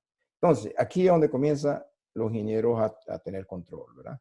Necesitamos hacer en el tiempo una proyección de cómo vamos nosotros a producir. Yo puedo tener esto más bajo, puedo hacerlo más alto, ¿verdad? Y no es el deseo, sino qué es lo que nosotros estamos lidiando. ¿Qué tipo de configuración, qué tipo de fluido, qué tipo de movilidad, qué tipo de energía tengamos para nosotros crear esa predicción? La diferencia que existe entre ustedes ahorita, ¿verdad? Tienen idea de cómo hacerlo. Pero la idea del curso sería darle la parte cognitiva y cuáles son los aspectos de dominio y conocimiento que se requiere para llevar a cabo esas predicciones en el futuro, ¿verdad? Entonces, ya les dije ya con la ecuación de Darcy, ¿verdad? Que es el movimiento en la roca, se relaciona energía, que es presión, con flujo. Entonces, este parámetro que está aquí es la parte de producción. Esto es, lo llamemos flujo, lo llamemos gasto, lo llamemos, ¿cómo se llama? Pero esto se llama flow rate en inglés, ¿verdad? Entonces, tiene la configuración y parámetros dentro del yacimiento. Si ustedes ven la permeabilidad, ustedes ven la viscosidad de cómo se mueve el fluido. Si el fluido se mueve muy poco, entonces la producción es baja. O sea, no es lo que uno desea, sino el comportamiento de estos parámetros predictivos que tenemos con esta herramienta, ¿verdad? Entonces, hay un índice de productividad que se clasifica, un aspecto que cada pozo tiene un índice de productividad. De cuánto, si yo tengo cierto nivel de energía en el pozo, cuánto yo puedo producir de ese pozo. Entonces, hay pozos y hay analogías que eso determina de cómo yo voy a construir esta proyección de producción. O sea, si yo tengo alta producción, si yo puedo extraer más, entre más alto es este volumen acumulado en el tiempo, yo tengo un factor de recuperación más alto. ¿Ok? Entonces, espero que hayan entendido esa parte, ¿verdad? Porque eso es lo que nosotros hacemos la proyección y tratamos de clasificar. Las reservas se clasifican, ¿verdad? En función de lo que son los recursos, en primer lugar, que es lo que nosotros exploramos, ¿verdad? Y comercialmente ella va ganando cada vez que exploramos, tengamos data, pasamos a la siguiente etapa. Si lo podemos desarrollar, tenemos la tecnología, tenemos el dinero, entonces pasamos, tenemos información hasta que nosotros probemos la reserva. Entonces, hay reservas de que tienen que establecerse que su volumen tiene información, pero se establecen con parámetros estadísticos, ¿verdad? De qué es lo que existe aquí, qué es lo que tecnológicamente lo podemos extraer, ¿verdad? Y qué es lo que económicamente tomamos la decisión de producirla. Estas son las reservas probadas, ¿verdad? Esta es la reserva que nosotros podemos tener. Entonces, las probadas sería que tenemos 90%, ¿verdad? De certeza de que podemos extraer este volumen. Este es el volumen que nos produce el cash flow, que produce la monetización del recurso. Pero también existe un 50% que sea probable que tengamos más volumen y otro 90%, 10% que sea posible que tengamos más volumen. ¿Por qué? Porque ya sabemos, descubrimos que está allí, descubrimos que lo podemos extraer, es simplemente manejar y operar el yacimiento en forma, la parte operativa para obtener esa cantidad de volumen en la superficie, ¿verdad? Entonces, esto que está aquí es lo que realmente genera el cash para pagar a todos, ¿verdad? Entonces, la generación es, si tú tienes un barril en superficie, tienes oportunidad de obtener dinero. El precio es otra cosa, eso son incertidumbres de mercado y otras cosas, ¿verdad? Entonces, a nivel mundial, ¿verdad? La OPEP, hay países afiliados a la OPEP y otros países que no están afiliados a la OPEP, ellos, a nivel del mundo, los inversionistas en cualquier parte del mundo, para poder capturar dinero, las empresas operadoras necesitan mostrar las reservas o registrar las reservas, ¿verdad? Entonces, hay empresas que se encargan de eso a nivel del mundo, ¿verdad? Que tienen cierta credibilidad entre el inversionista y los operadores. Son empresas de carácter independiente que manejan tienen su reputación y pueden certificar y validar estas cantidades de hidrocarburos. Entonces, si ustedes pueden ver aquí, esta información se la vamos a suministrar, ¿verdad? Donde vamos ustedes pueden notar cuáles son las áreas que tienen más reservas en el mundo, ¿verdad? Esto es por países, ¿verdad? ¿Qué países? Esta data la tengo 2007, 2008, esto puede actualizar, pero este es un ejemplo que ustedes lo pueden acumular. Lo que vive el negocio tiene esa información actualizada, ¿verdad? Entonces, luego que nosotros sabemos que tenemos, perforamos, delimitamos, lo convertimos en comercial, ahora lo tenemos que convertir en una realidad. Y para convertirlo en una realidad, tenemos que hacer un plan de desarrollo del campus. En inglés es Field Development Plan. El plan repercute desde que tengamos hasta que lo pongamos en el punto de venta, hasta que lo entregamos, ¿verdad? Entonces, en primer lugar, estos son los simuladores, ¿verdad? Que te dan el volumen, donde está ubicado, te dan ubicaciones, gerencia, manejo. Eso también da movimientos dinámicos en el yacimiento, en el pozo, conectan superficies, se hacen todo, esas herramientas te dan, ¿qué es lo que tú tienes que buscar? La herramienta no te resuelve el problema, la herramienta es una forma que tienes que integrar para que tus conocimientos se apliquen y tú tomes tus decisiones en función de los resultados, ¿verdad? Si tienen cierta incertidumbre, los modelos, si tienen cierta incertidumbre la data, tienen cierta incerteza algunos de los aspectos de decisiones que tienes que tomar. Entonces, lo que les quiero decir es que hay riesgos asociados técnicamente, tecnológicos, económicos y de seguridad, ¿verdad? Entonces, la herramienta que nosotros vamos a aprender en el futuro es de que esto es lo que se está buscando, un perfil de producción, ¿verdad? De todos los fluidos, un perfil de presión, un perfil de producción de agua, de producción de crudo, de agua a través del tiempo, y a través de, esta es la suma de todos los pozos, y este repercute de cómo es el comportamiento de un pozo. Si aquí tienes las presiones, esto de acuerdo a la ecuación de Darcy, que es presiones contra flujo, o sea, aquí tenemos la ecuación de Darcy. Cómo yo, la energía que tiene el yacimiento, podía obtenerlo para producirlo en la superficie, ¿verdad? Entonces, la intersección de la curva roja y la curva azul te permite puntos de equilibrios de producción. Esto es un método, una tecnología que usan mucho los ingenieros de producción o los ingenieros de yacimiento, ¿verdad?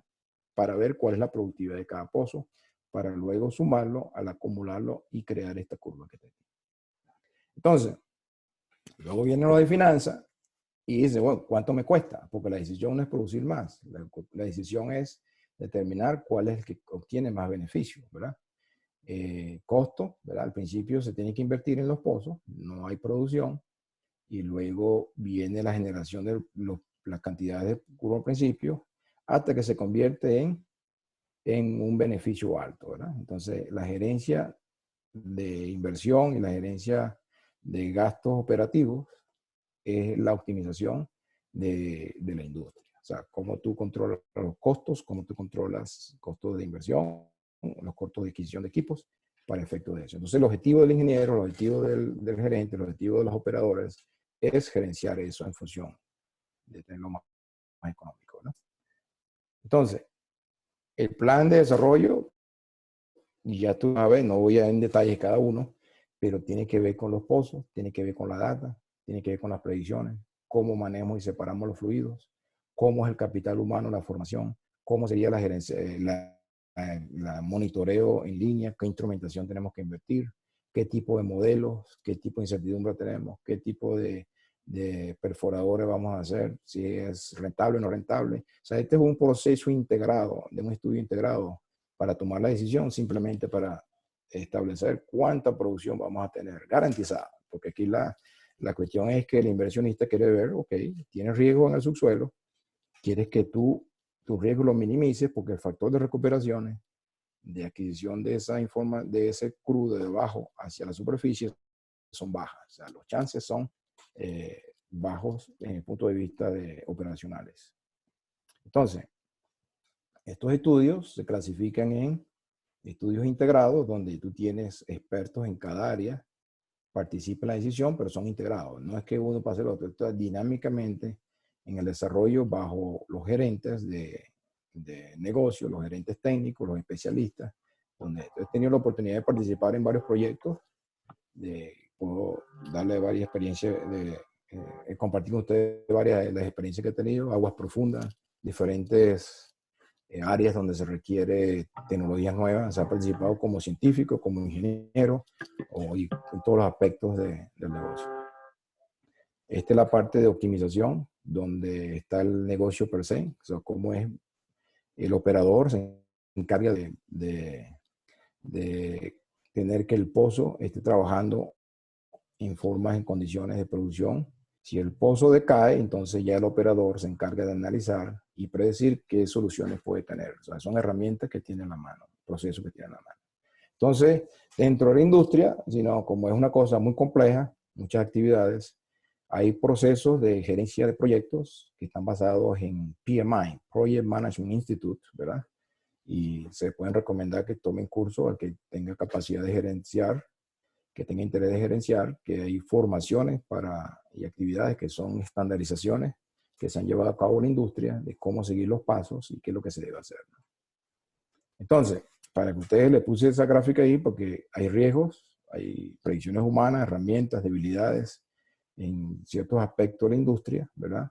Y ya tú sabes que la incertidumbre inherente en lo que tenemos en el subsuelo es peor, porque ya sabemos que la analogía que le dije, si usted en un cuarto oscuro, no sabe qué ocurre del otro lado del cuarto, ¿verdad? Entonces, vamos a ver rápido lo que es la operación, ¿verdad? Aquí están los pozos. La idea es extraer la producción de todos estos pozos, se unen en un colector, ¿verdad? Que une toda la tubería de transporte, lo lleva a un separador, esto viene agua, arena, gas, crudo, todos los elementos que vienen del subsuelo, no tienes preferencia, ¿verdad? Tú lo puedes gerenciar, que es lo que tú puedes, cerrando o abriendo estas válvulas, ¿verdad? Poniendo más o menos energía en este pozo para efectos de incrementar la producción. Pero aquí en este proceso, tú tienes que separar del agua, ¿verdad? Tienes que remover el gas y limpiar el crudo, almacenarlo y venderlo, ¿verdad? Entonces, el gas tú lo puedes usar para uso de energía o para reinyectarlo, algunos métodos de inyección para ayudarte a producir más. El agua se inyecta de nuevo para que el espacio vacío que queda la extracción del hidrocarburo lo llenamos con agua para mantener la energía del yacimiento, o sea, presurizar el yacimiento con pozos de agua, o sea, hay un proceso de inyección de agua. Entonces, aquí es bien compleja, este es simple, un pozo, conectamos el subsuelo, el yacimiento y los fluidos multifásicos, vienen todas las fases, gas, aceite, agua y todo, viene y se separa el gas, se separa los líquidos, aquí se obtiene el crudo y por debajo. Entonces ya tenemos, viene todo mezclado y tenemos una línea de fluido de gas, otra línea de fluido de crudo y otra de fluido de agua procesado. Esto está muy bonito, pero alguna vez esto crea demasiados problemas dependiendo del comportamiento de los fluidos, como les dije anteriormente. Entonces, ¿cuál es la actividad de un ingeniero en el punto de vista? Vamos a ponerlo simple, es monitorear la energía. ¿Por qué? Porque la energía te determina a ti cuánto presión de separador tienes que ponerla arriba, ¿verdad? Cuánta energía tienes tú debajo y cómo nosotros llegamos a promover esa energía para que el fluido llegue hasta el separador. Entonces eso quiere decir que nosotros tenemos control de aquí, muchas veces tienes control aquí abajo, porque es muy costoso hacerlo. Cada vez que haces operaciones debajo son costosas, ¿cierto? Y entonces tienes que analizar la inversión. Entonces, si fuimos beneficiados con buena energía, un yacimiento con buena energía, esto fluye naturalmente y se podemos separarlo y hacer la venta en forma de poca inversión, ¿verdad? Entonces, en un resumen, ¿verdad? Si vemos de que este recorrido, hay una distancia de que el fluido viene a través del medio poroso, de la profundidad del pozo tiene que subir esta distancia, tiene una distancia que recorrer hasta llegar al separador de producción. Entonces, esta distancia, desde comienza el origen del fluido hasta que llega al separador y al tanque, podemos monitorear esta energía. Entonces, esto es la función y el diagrama que le refleja al ingeniero de cómo está esta energía. ¿Qué pasa si la energía cae? Entonces, si la energía cae, entonces tenemos bajo chance de producir crudo. Entonces ya tú vas a ver de que el fluido que estamos midiendo aquí es bajo. Es por eso que la medición, ¿verdad?, es importante. Si se dieron cuenta de que esta es la energía, ¿verdad?, que tiene el yacimiento de proveer los fluidos y esta es la energía que yo controlo en la superficie. ¿Qué pasa si yo cierro la válvula en la superficie? Igual como si abriera la llave del lavamanos. Entonces, esta curva viene y corta más hacia arriba y entonces tienes un control de producción menor. Si la abro más, tengo la oportunidad de producir más. Entonces, este proceso de mover estas curvas aquí es un proceso de optimización que es la actividad diaria del operador o el ingeniero de producción o el ingeniero de petrolero. Entonces, también tenemos que lidiar con pozos de inyección, que también es parte de los conocimientos para efectos de mantener presiones. Tenemos que entender dónde ubicarlos y cómo diseñarlos, ¿verdad? Entonces, después que tú tengas en esta área, los que tienen formación académica de ingeniería química, se pueden adaptar mucho a esta área, ¿verdad? Porque son áreas de procesamiento, ¿verdad? Esta área de proceso, vienen los fluidos del pozo, ¿verdad? Se colectan, pasan a un separador primario, donde se saca el gas, se remueven los líquidos, luego viene el separador tratamiento de agua y el tratamiento de crudos y sólidos, y cada uno llega a su tratamiento peculiar dependiendo del contenido de la mezcla, ¿verdad? Si tienes H2S, que son tóxicos y son corrosivos, hay que removerlos lo más rápido posible.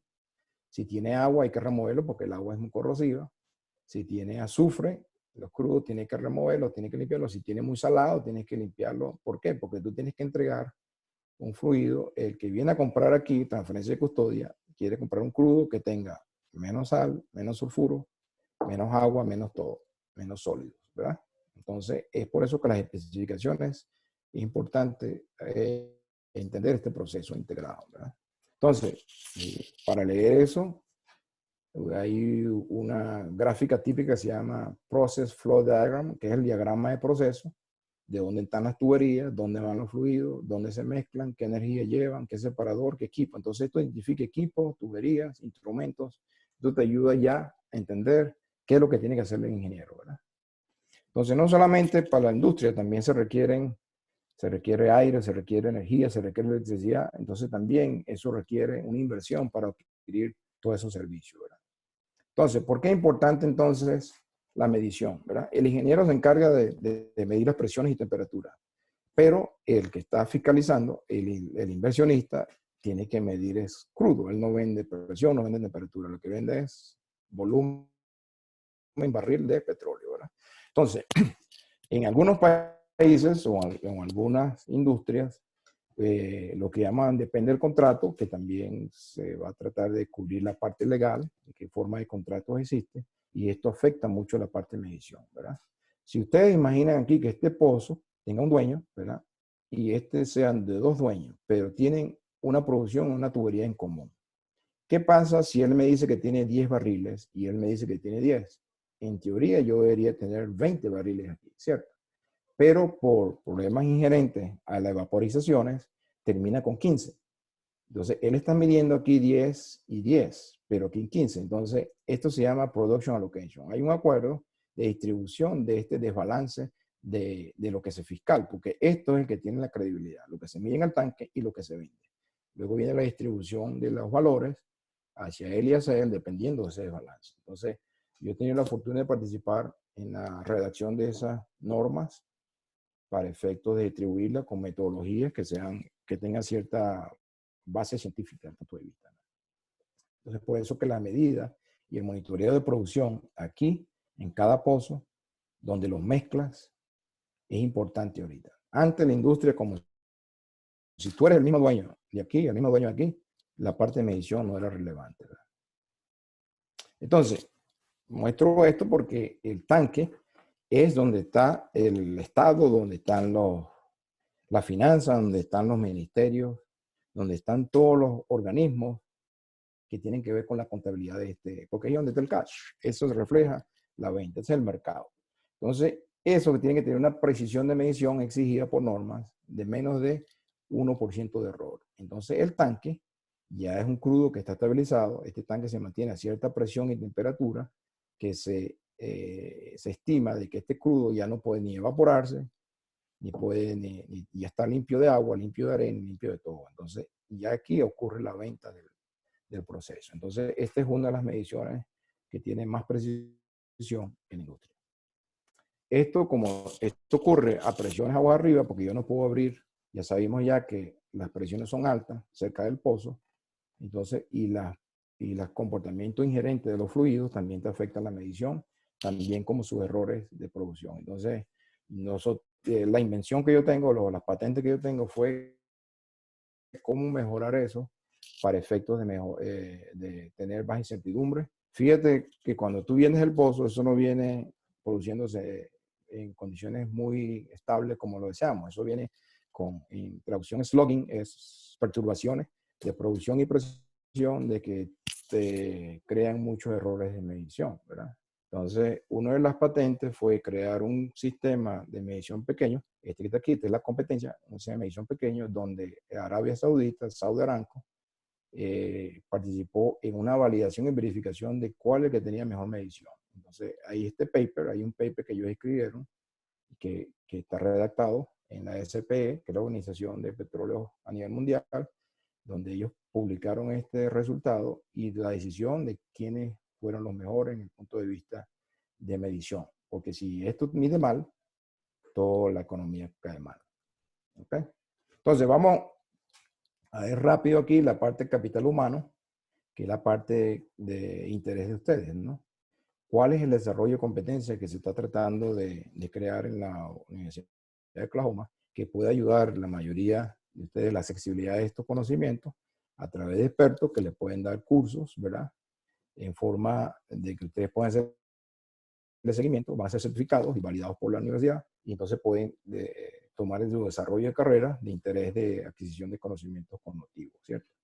Entonces, si se dan dando cuenta de que las herramientas de la industria, la que vimos, necesita herramientas de software, ¿verdad? Datos, necesitas tecnologías, que vamos a ver un resumen de algunas tecnologías, pero lo más importante es la gente, ¿verdad? El capital humano, ¿verdad? Entonces, esto es tecnológico, esto es data y esto es tecnología, científico, ¿cierto? Entonces, el capital humano y su competencia es importante por diferentes razones. Ya vimos que necesitamos cómo gerenciar un proyecto, cuál es la parte de geociencia, cuál es la parte de ingeniería, cuál es la parte legal, de finanzas, de seguridad y todos los aspectos inherentes de eso. Entonces, cada individuo, ¿verdad? El capital humano, tiene que estar integrado con una base de conocimientos. Y el abogado tiene que tener información del lenguaje de lo que está diciendo el geólogo, ¿verdad? ¿Y por qué? Porque él tiene que tomar parte de la decisión, es cómo yo escribo un contrato donde tengo que discutir informaciones técnicas del proceso. Los de finanzas requieren ciertos casos de monitoreo de, la, de los costos, lo que llaman AFE, Authorization for Expenditure, que es lo que maneja la industria, el protocolo que manda la industria, que está estandarizado para la mayoría de los operadores del mundo, ¿verdad? Entonces, el que gerencia el yacimiento toma decisiones de cómo explotar el yacimiento y el científico también participa en caso de que existan desarrollos tecnológicos posibles, ¿verdad? Empresas de servicio de que te ofrecen, porque el operador, su función es operar, su función no es crear tecnología, no es crear ciencia, sino operar para garantizar su producción esperada como está en el plan, ¿verdad? Entonces, hay el gerente de operación, hay diferentes gerentes que son responsables de tomar las decisiones y firmar las decisiones, pero están conectados con ciertas disciplinas de conocimiento donde la interacción es dinámica desde el punto de vista de las decisiones, ¿verdad? Entonces, el capital humano, aquí algunos de ustedes tendrán interés en participar, depende de su background, de su formación académica o interés de transformar. Yo personalmente soy ingeniero mecánico, mi especialidad es multi-phase flow, dinámica, mis carreras científicas es hidrodinámica, pero la fortuna de que participo, esos conocimientos contribuyeron a la industria petrolera a formar, crear tecnología, crear software, crear algunos modelos y también la oportunidad está en el negocio de participar y dirigir proyectos y también crear soluciones de proyectos.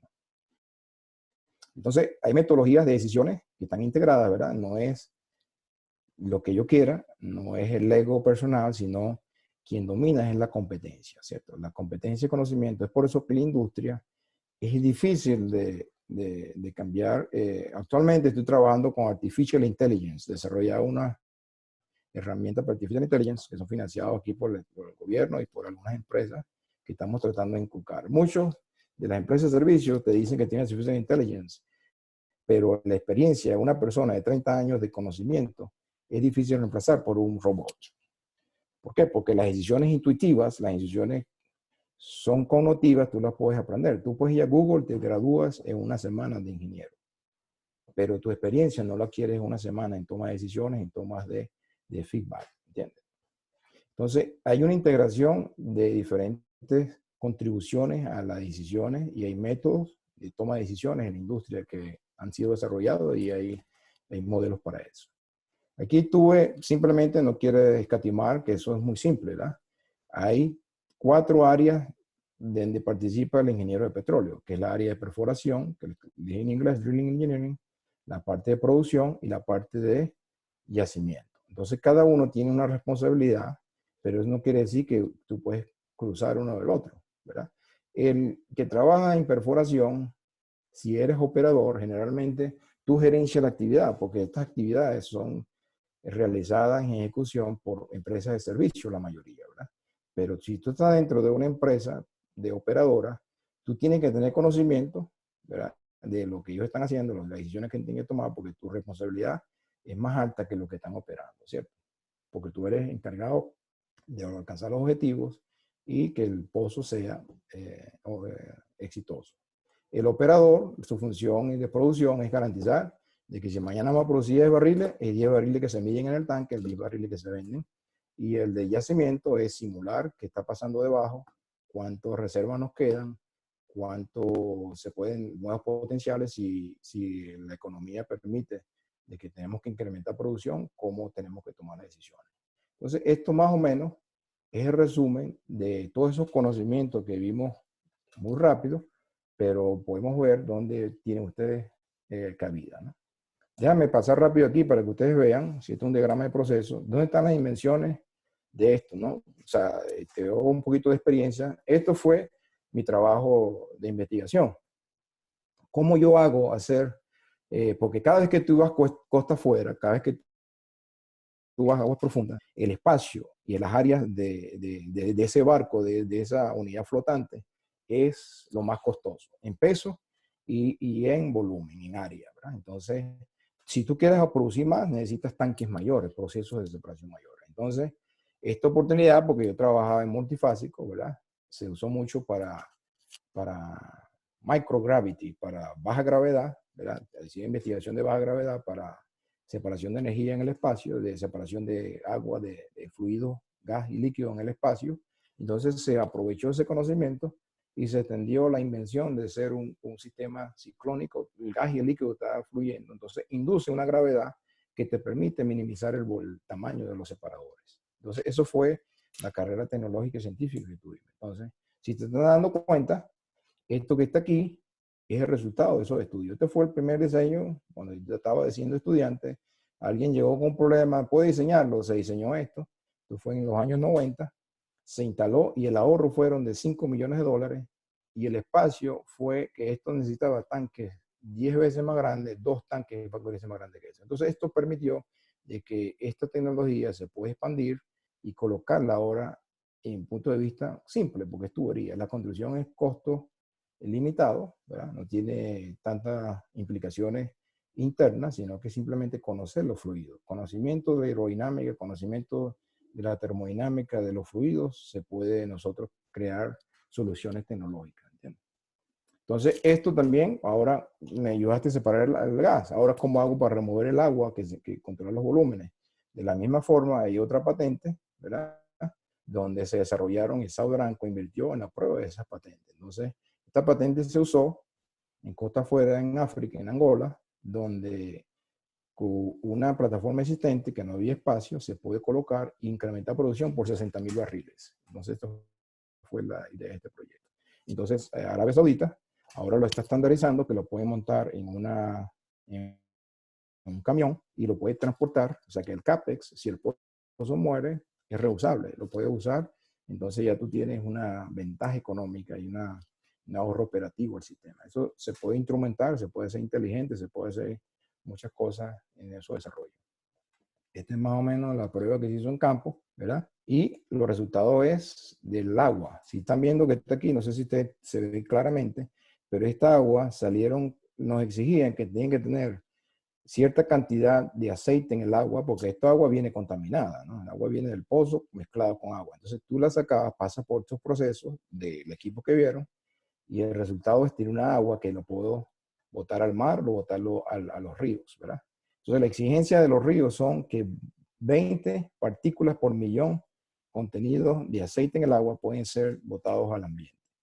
Y en este caso obtuvimos 3, 10 menores de 20%. Entonces fue un éxito para ellos y fue un halago para nosotros contribuir a ese desarrollo. Y estamos ahora aplicando esa tecnología, ¿verdad? Entonces es muy, se mide, puede medir la producción diaria, se ve las perturbaciones, se controlan los procesos internos, tiene computador de flujo inteligente, o sea, y tú ves más o menos la opinión del el gerente de producción de Saudranco, que producen 10 millones de barriles por día. O sea, ellos producen 10 millones de barriles por día y tengo la fortuna de haber visitado uno de los campos que son inmensos allá, ¿no? Entonces, con esto, más o menos tuve la oportunidad de contribuir y colaborar con ustedes desde el punto de vista de suministrar la transferencia de conocimiento. Entonces, Giovanna. Bueno, pues muchísimas gracias, Luis, y a todos por mantenerse en este webinar, que fue un poquito más largo de lo previsto, pero súper interesante. Vamos a ver si tenemos tiempo para algunas preguntas. Luis, mira, voy a empezar de atrás para adelante, que me parece como más pertinente. Esta es la pregunta. ¿Existe un porcentaje mínimo de estos elementos separados que debe contener el producto final a la hora de la venta? Sí, hay exigencias por normas, hay exigencias, las normas están en la API, ¿no? Las exigencias, por ejemplo, el contenido de sal. Hay montos salinos, aguas saladas, que la sal se diluye con el agua, ¿cierto? Pero si tú le sacas el agua, ¿verdad? Y el contenido de agua tiene que ser menos de 1% cuando lo entregas, o 0.5%, es la formal, ¿verdad? O sea, de un barril, tiene que tener 0.5% de contenido de agua en ese barril para poderlo comprar. Pero la salinidad tiene que estar en 50 libras por cada 1000 barril. Eso es la unidad de medida del contenido de sal. Tiene que ser menos de 50. Pero si el agua es demasiado salada, cumplo con el agua, pero la salinidad es muy alta, entonces estoy pasándome esas condiciones, ¿verdad? Esa es la parte del crudo. La parte del agua se exige que tiene que tener cierto contenido de aceite en agua, ¿verdad? Y para disposiciones en el mar, en los ríos, tiene que tener menos de 20 partes por millón contenido de agua. Y le puedo decir otras condiciones como el sulfuro y otras cosas, pero eso lo establecen las normas API. Eso está ya establecido en la práctica. Bueno, acá tengo, uy, están llegando otras preguntas, no sé cuánto más tiempo tenemos, pero bueno, voy a mandarte, decirte otra. ¿Qué tan importante son los ensayos de PVT y cromatografía de gas en los ensayos de pozos? Claro, si estás en la etapa de perforación, eso es la prioridad número uno, ¿cierto? Necesitas saber qué vas a caracterizar. Pero ya si tienes un campo que está operando ya mucho tiempo, si son campos retrógrados, tienes que hacer esa cromatografía. De paso, yo tuve la oportunidad de participar en un proyecto donde un cromatógrafo se tuvo que colocar en línea un campo de condensado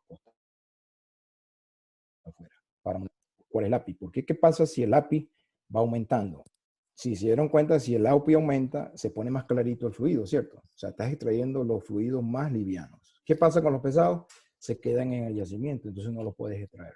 Y lo que se quedó, se perdió. Entonces, la gerencia del monitoreo depende del comportamiento de ese fluido. O sea, primero tienen que entender el fluido. Es como si tú tienes tu hijo de acá creciendo, 13, 14 años, cuando ellos comienzan a tener identidad. Uno tiene que llevarlos al psicólogo, el psicólogo ya si les pregunta, ve con su comportamiento, ¿cierto?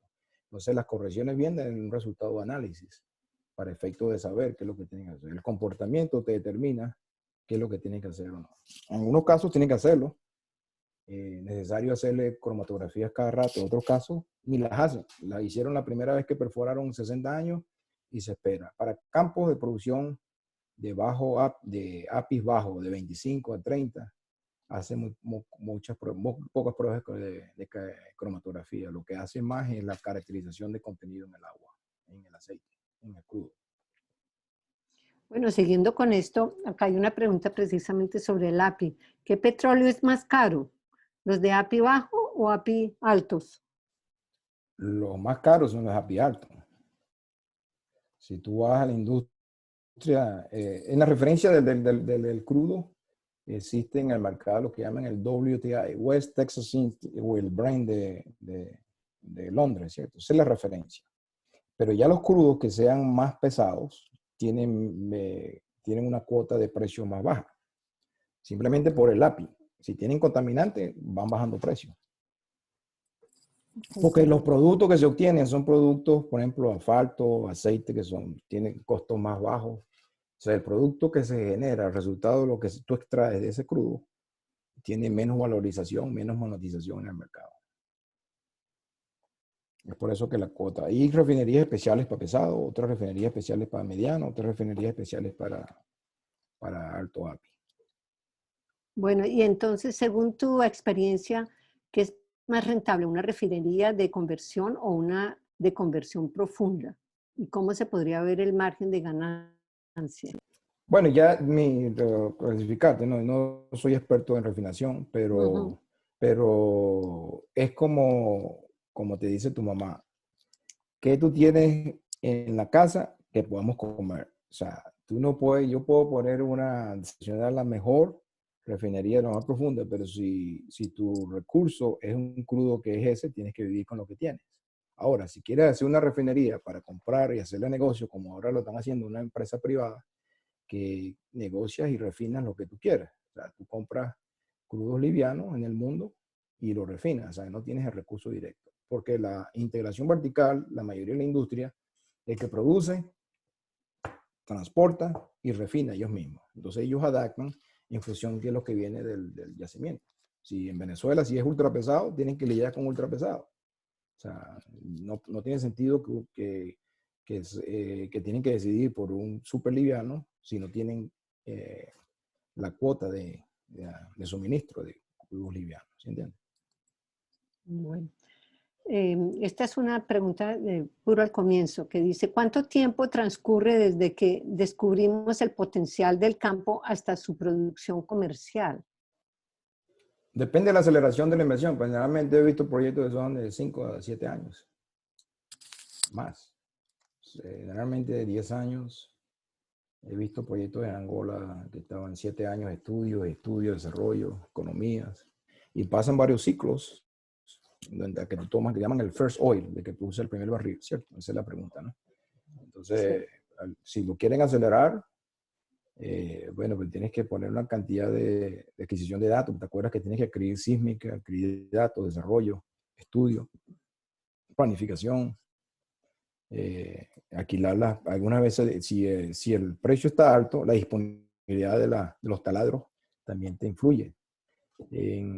Había en Angola uno de semi-submersible porque tú lo alquilaste, lo pagaste 2 años antes y lo ibas a usar en el tercer año, pero tenías que garantizar la disponibilidad de él, porque si no la tienen, porque cuando hay el uso no hay mucho de eso disponible, especialmente costa afuera. En tierra, tú puedes, inclusive empresas privadas pequeñas pueden tener taladros, depende de la profundidad de los pozos, pero eso influye mucho en el tiempo del desarrollo del pozo. Bueno, ya estamos llegando a las últimas preguntas. Esta fue también al comienzo. ¿Qué tiene más energía, el gas natural o el GLP? Bueno, eso se mide con el valor calorífico, ¿no? El poder calorífico que llaman los BTU del gas, ¿no? Y generalmente últimamente lo que se está negociando es LNG, ¿no? Menos que sea la traducción de GLP, ¿no? LNG es lo que en Angola hay una, creo que en Trinidad hay otra, donde ellos comprimen ese gas a alta presión y pueden transportarlo a altos volúmenes, ¿no? Creo que son 160 millones de toneladas en un tanque comprimido, ¿verdad? Es lo que negocia cada tanquero. O sea, es bastante gas y es el que se está negociando más. Un gas natural, ya tú sabes que tiene tiene elementos, componentes más pesados, que es el propano y esas cosas que nosotros vemos, que usamos para la cocina, ¿no? Bueno, aquí hay una pregunta sobre los medidores multifásicos. ¿Recomiendas medidores multifásicos en boca de pozo? Bueno, ese es el negocio nuestro, ¿no? Pues esa es la invención que nosotros tuvimos. Por la razón es la siguiente: si el pozo tiene, no sé si se han escuchado lo que llaman los shell gas, ¿no? Shell gas es que los pozos tienen vida útil hasta de 3 meses, otros que tienen suerte tardan años, ¿no? Entonces tú tienes que monitorear cómo se comporta el pozo, tienes que medirlo en línea para efectos de monitoreo de operación. Y la otra forma de medirlo también es Buenas tardes. para cuantificar la operación de eso. ¿Entiendes? Cómo está la operación y la fiscalización. Porque si tú eres dueño de un pozo y los otros es dueño de otro campo, tienes la mezcla, tú tienes que por efecto de fiscalización, tienes que ponerlo a la medida a tu pozo. Bueno, y esta es la última y es la pregunta del millón, como dicen. ¿Cuánto tiempo más se tendrán reservas en el mundo? Bueno, eso... Ya viste la cantidad de reservas que había en 2006, ¿no? Y Venezuela no estaba allí. Venezuela clasificaba los grupos pesados, no entraban a los OPEC como reservas, ya las aprobaron. ¿Por qué? Porque las medían como bitumen, que bitumen es un sólido. Dentro del yacimiento, la diferencia entre un bitumen y un crudo pesado es que dentro del yacimiento, con la cantidad de temperatura que haya, puede fluir, ¿verdad? Se convierte en sólido arriba por su compactación de alta cantidad de carbono. Pero los bitúmenes son sólidos abajo, arriba. En Canadá tiene mucho bitumen, ¿verdad?